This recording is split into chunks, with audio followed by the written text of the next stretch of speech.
Shpërblimi zbret në përpjestim me vështirësinë që njeriu përballon. Kjo thënie ndriçuese thekson konceptin e drejtësisë hyjnore dhe lidhjen midis vështirësive që përballemi në jetë dhe shpërblimeve që marrim nga Allahu.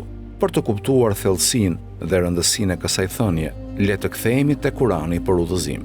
Allahu në surën Bekare, ajeti 286, thotë: Zoti nuk e ngarkon askënd për te mundësive të tij. Ky ajet na kujton se Allahu me urtësinë e tij të pafund kurrë nuk na ngarkon mes prova dhe vështirësi që te kalojnë kapacitetin ton për t'i duruar. Ai njeh fuqitë dhe dobësitë tona më mirë se ne vetë. Prandaj, cilado qoftë vështirësia që përballemi, mund të jemi të sigurt se kemi aftësinë për ta kapërcyer.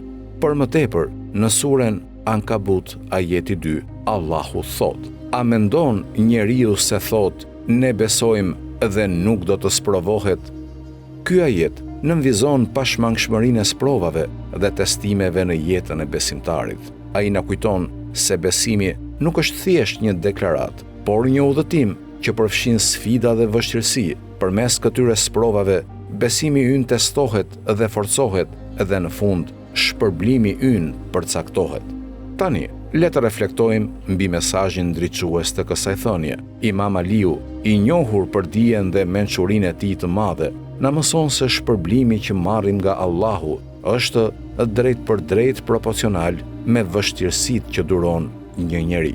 Kjo do të thotë se sa më shumë të jemi të qëndrueshëm dhe të durueshëm përballë vështirësive, aq më i madh do të jetë shpërblimi ynë. Për shembull, imagjinoni një person që përballet me vështirësi financiare, por mendohet durues dhe vazhdon të besojë në furnizimin e Allahut.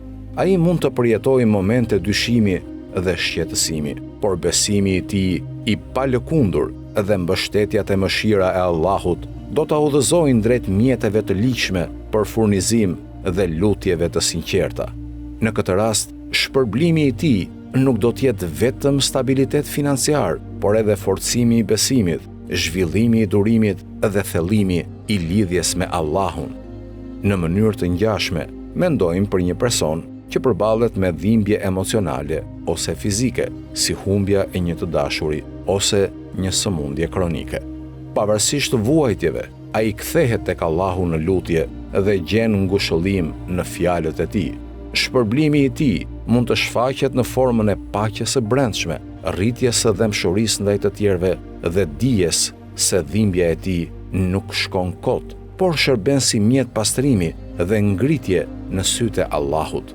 Në përfundim, thënia e Imam Aliut na mëson se shpërblimi nga Allahu nuk është arbitrar, por lidhet drejt për drejt me vështirësitë që duron njeriu. Ajo na kujton se çdo provë që përballemi është një mundësi për rritje, pastrim dhe shtim të shpërblimit. Prandaj, si musliman, le të përqafojmë sfidat e jetës me durim, këmbgulje dhe besim të palëkundur në mençurinë dhe mëshirën e Allahut.